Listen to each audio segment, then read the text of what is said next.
wabarakatuh. Perkenalkan, nama saya Eka Wulandari, NPM 18751018, Program Studi Agribisnis Semester 5A, Jurusan Ekonomi dan Bisnis, Politeknik Negeri Lampung.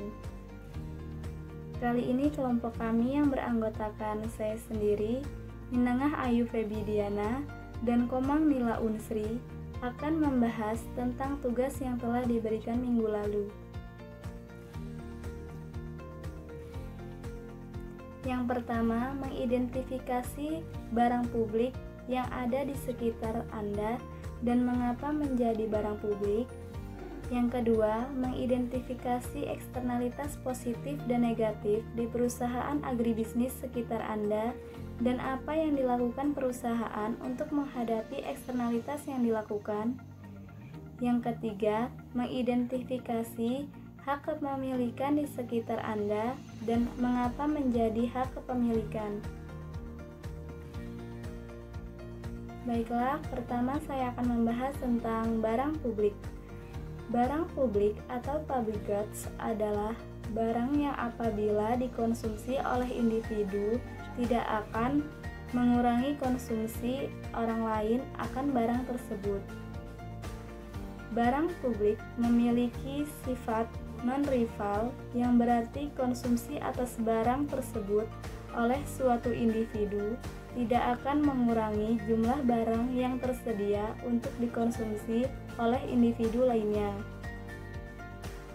Yang kedua, barang publik memiliki sifat non-eksklusif, berarti semua orang berhak menikmati manfaat dari barang tersebut. Selanjutnya, contoh barang publik. Yang pertama, jalan raya dapat digolongkan menjadi barang publik karena dapat digunakan dan dibutuhkan oleh semua orang. Banyaknya pengguna jalan raya tidak akan mengurangi manfaat dari jalan raya tersebut. Semua orang dapat menggunakan jalan raya tersebut dalam waktu yang bersamaan. Yang kedua, cahaya matahari digolongkan menjadi barang publik karena cahaya matahari merupakan konsumsi bagi semua orang di muka bumi. Siapa saja berhak menikmati keberadaan cahaya matahari secara gratis. Keberadaannya sangat berlimpah dan tidak akan menyebabkan orang lain kehilangan kesempatan untuk menikmati cahaya matahari tersebut. Yang ketiga, lampu lalu lintas digolongkan menjadi barang publik karena lampu lalu lintas bisa dinikmati manfaatnya sebagai tanda jalan tanpa perlu mengeluarkan biaya atau usaha apapun. Yang keempat, udara digolongkan barang publik karena udara digunakan dan dibutuhkan semua orang untuk bernafas. Banyaknya manusia yang menghirup udara tidak akan mengurangi manfaat dari udara tersebut.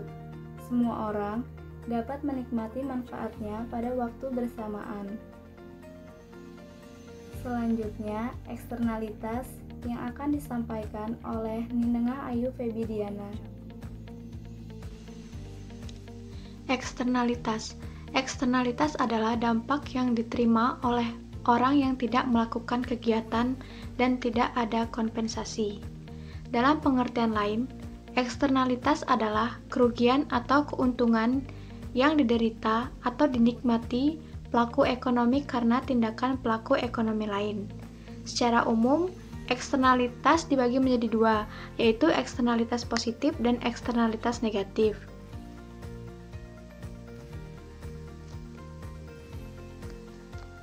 Eksternalitas positif adalah tindakan seseorang yang memberikan manfaat bagi orang lain, tetapi manfaat tersebut tidak dialokasikan di dalam pasar atau tanpa adanya kompensasi dari pihak yang diuntungkan.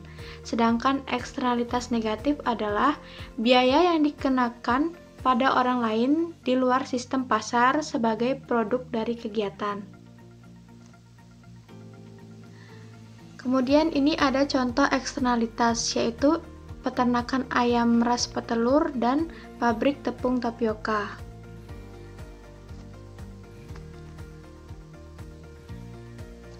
Peternakan ayam ras petelur memiliki dampak negatif dan positif. yang ditimbulkan, yaitu pencemaran lingkungan yang menjadi keresahan masyarakat yang berada di dekat peternakan. Kemudian eksternalitas positifnya, menyerap tenaga kerja yang terciptanya peluang usaha baru dan tersedianya pupuk kandang.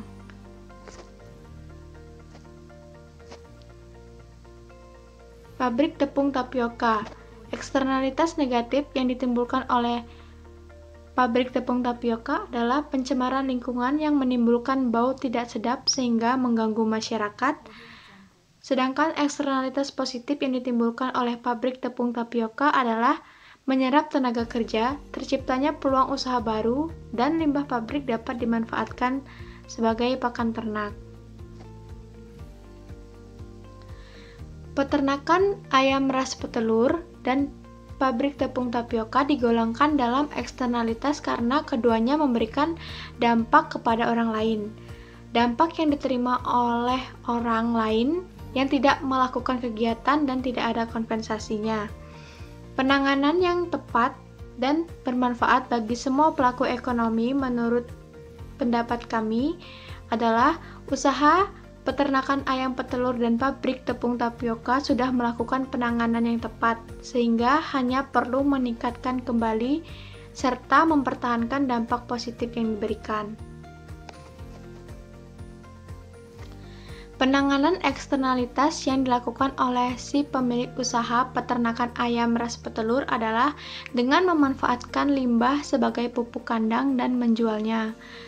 Kemudian penanganan eksternalitas yang dilakukan oleh pemilik pabrik tepung tapioka adalah dengan mengolah limbah menjadi pakan ternak dan limbah cairnya yang difermentasi hingga memiliki pH rendah dan tidak menimbulkan pencemaran lingkungan.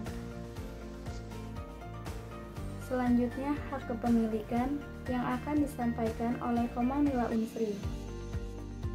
Hak kepemilikan adalah klaim yang sah atau secure claim terhadap sumber daya apapun, jasa yang dihasilkan dari sumber daya tersebut. Adapun contoh dari hak kepemilikan seperti sawah, toko, motor, dan rumah. Selain itu ada juga contoh lain seperti tanah. Mengapa sawah, kendaraan bermotor, rumah, dan toko termasuk ke dalam hak kepemilikan? Karena keempatnya memiliki klaim yang sah dan memiliki data-data yang akurat, baik di negara maupun di pemerintah. Misalnya, tanah atau rumah, ini memiliki sertifikat, yang mana ini merupakan klaim yang sah.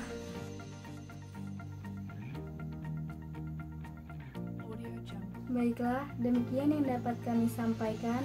Apabila ada salah kata, kami mohon maaf. Kepada Allah kami mohon ampun. Saya akhiri. Wassalamualaikum warahmatullahi wabarakatuh.